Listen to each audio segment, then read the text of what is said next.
What's up, Drew? Lance Galloway from the Detroit Pistons. Just want to say thank you for all your support. Give you a shout out. Detroit Drew. Check him out on YouTube. Peace. Yo, this is Rick Mahorn, the bad boy, giving a shout out to my man Drew, Detroit Drew. Make sure you tune in on his YouTube channel, Detroit Drew. Bad boy.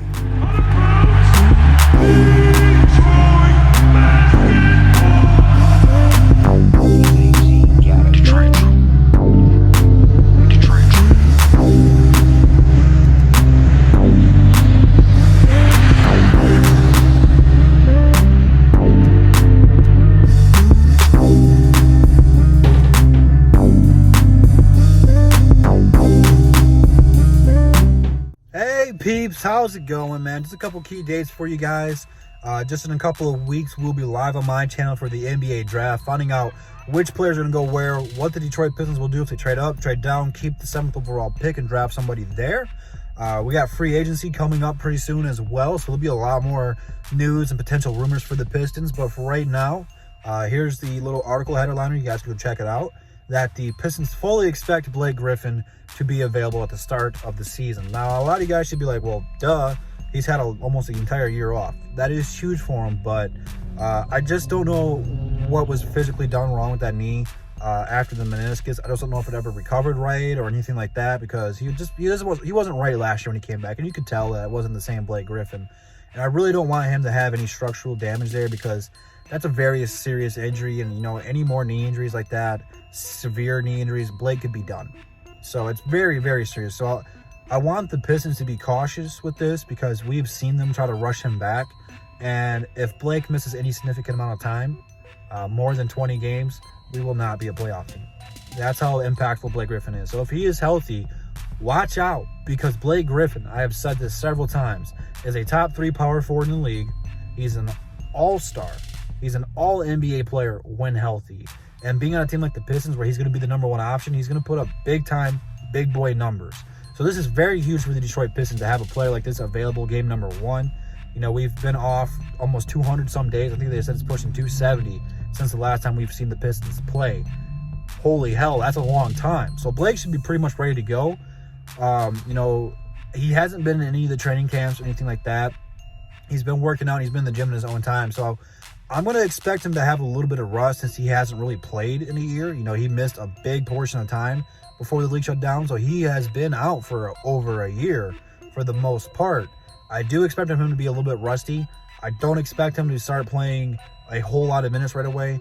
I would play him 20, 25 minutes at max for right now, just until he can get his legs underneath him, make sure he's 100% healthy and ready to go. And then after that, you can start playing him more minutes. You just got to do a good job this year of, managing his minutes, letting him sit out some of the games that aren't as important, and, really saving him for the end of the games where we're going to need him. So I'm expecting the Pistons to do that. But for Troy Weaver, this is huge, because you get to evaluate your talent pretty much right away. And I think that throughout the last few years with the Pistons, under Stan Van Gundy, Dwayne Casey, and Ed Stefanski, that we just really haven't had a full season to evaluate what we got, because of all the injuries. People like Luke Kennard, we don't know how to evaluate him, because he's missed a handful of games. Derrick Rose missed a handful of games. He was still phenomenal last year. But Blake Griffin, for the most part, has been pretty banged up since he's come here. And the one time he played almost a full season, we were an 8 seed. So I expect a lot of high things from Blake Griffin when he comes out there and performs. But, there's a couple options that it gives the Pistons if he does come back right away. If he's rusty, he's still going to put up 20 points a game. That's how good Blake Griffin is.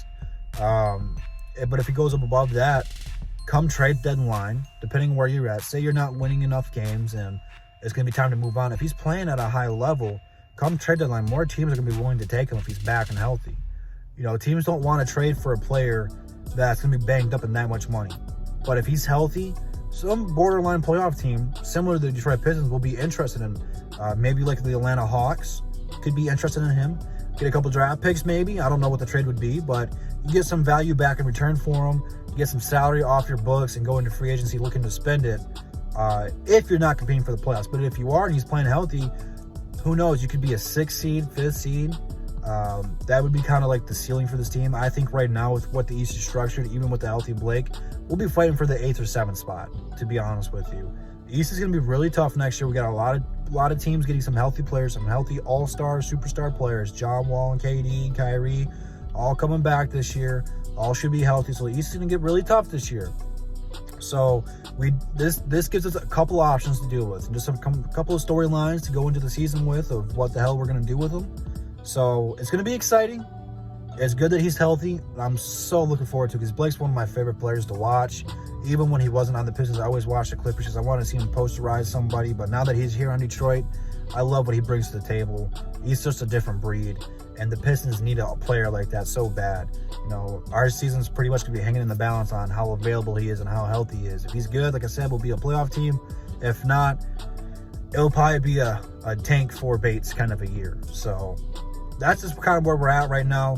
Let's see what happens in the draft. Let's see what we do in free agency, what happens with Christian Wood, and take it from there. Once we start getting some of this stuff filled out, December 22nd should be the start of the NBA. December 1st, we got training camps. So once we start getting towards there, we'll have some season predictions from your boy. So I have not forgot about my season prediction that I made last year, where me and my brother went through and ranked 1 through 8 from the East and the West, and whoever had the least amount right was going to have to eat the hottest wings at B-Dubs. I just haven't had time to sit back and watch it and find out who won. So expect that coming up in the next couple of weeks here before the next season starts, and should be fun. So with that being said, leave your thoughts about Blake being available for game number 1. It's about damn time. Leave your thoughts, comments, questions, concerns down below. Check out the description, Instagram, Twitter, DSA members, DSA website, DSA channel, all in the description. And we'll be live this Saturday on my channel for Above the Rim. So stay tuned for all that. And I'll see you guys in the next one. And that's the bottom line, because Double D said so. Peace. Detroit.